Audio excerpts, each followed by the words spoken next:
justice today and every day, Amin. May He accept all of our worship, all of our fasting, all of our prayers, Amin. May He free Palestine, Amin. Our next guest coming to the stage, a beloved brother, activist. I met him down at Occupy some years ago. He's really been a visionary in this movement, a Palestinian New Yorker. Please welcome to the stage our brother Amin Husain with a free, free Palestine. Free, free Palestine. Free, free Palestine. Free, free Palestine. Assalamu alaikum.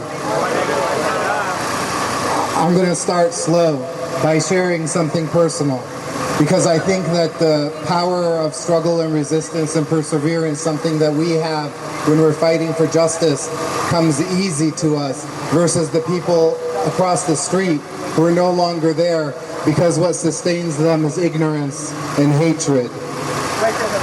I was raised in Palestine. I lived under occupation for 18 years. I came to this country because I came for the dream.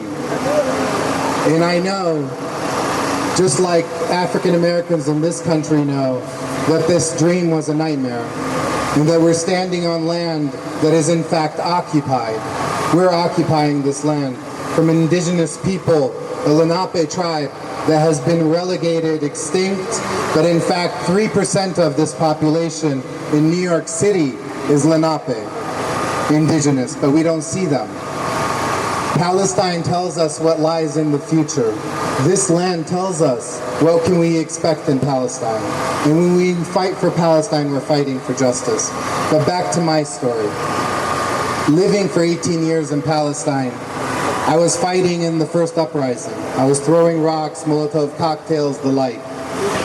And my dad, who cares, like all you parents care about your children, was telling me when I was 13 and 14 and 15 not to fight. Because if you fight, you'll die. And if you die, you'll be no more. And no parent wants to lose their children. And he said, but if you live, then you'll be protecting the settlements. And this is what the Palestinian Authority in Palestine is doing right now. It's a subcontractor to the occupation by Israel. It's oppressing its own people. This is not different from what we see all around the Arab world. These regimes don't represent people. These regimes don't represent our interests. So back in Occupy, fast forward 20 years, I'm sitting in Zakati Park, and my dad, who was diagnosed with pancreatitis in Ramallah, but then he couldn't get to a hospital, a good hospital, because see, living under occupation isn't about getting killed or shot or not. The mobility, the dignity is stripped from you. So when he was very sick, we didn't have hospitals or doctors who got an education, and he was too sick to get a permit to go into Jerusalem, Al-Quds, in order to see a good doctor. And they kept saying pancreatitis, until we brought him here in 2011, and he had fourth stage pancreatic cancer. People will tell me what killed my dad, and I'll tell them the occupation. I won't tell them cancer.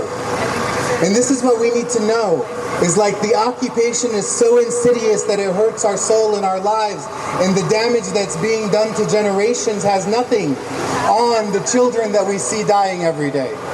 And unfortunately, it takes a war like in Gaza, which is still under siege, to move us a little bit. And we do what we can, and no one will judge each other. But we have to push our struggle beyond that.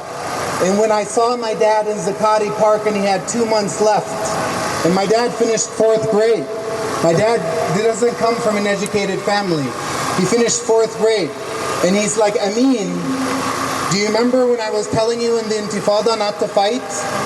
And now you're occupying Wall Street, which to us is only 4 or 5 kilometers away? That makes sense. We're privileged to be in New York. Like they say in Arabic, Ras al-Hayya. There's a lot of power over here, and our presence, they make us think all the time that we're powerless. We're not powerless. And this is where BDS comes into play. BDS is an important tool. It may not be the horizon of liberation. It's not what we imagine. We imagine to be free people. And what that looks like, we'll figure out together. But one thing is certain, boycott, divestment, and sanctions is changing the conversation. And it's creating a new set of relationships. And it connects us to the black liberation struggle in this country. And it gets around the idea of violence and nonviolence, which no one should judge each other on. And the days in which they call you terrorists to silence you should be over. And the days in which we walk across the wall hoping that nobody will recognize that we're Muslim, proud Muslims, fighting for justice, and in all the ways possible. And yes, jihadis in all the ways possible. And if they're going to silence this voice of righteousness, then they don't know what our religion is. But that doesn't mean that we step away from what you believe in.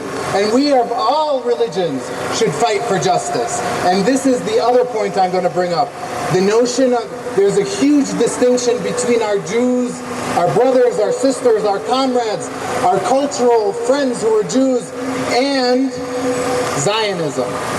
And they're afraid now. They're afraid because the Jewish people are decoupling Judaism from Zionism. And it's our moment to fight. It's our moment to fight. And don't let anyone tell you that you need to renounce your brother or sister because they're fighting in a way that's unacceptable. The final thing I'll say is that on the idea of the power of the powerless, people have always been identified as not having power, and we need to vote and we need to have leaders. Our power is stronger together.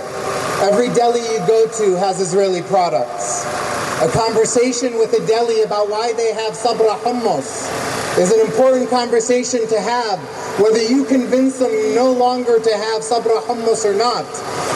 Because it's a Yemeni with a Palestinian, with an American, with an African American, and those are the colors of liberation. They're not just black, green, white, and red. And we need to change it all. Thank you.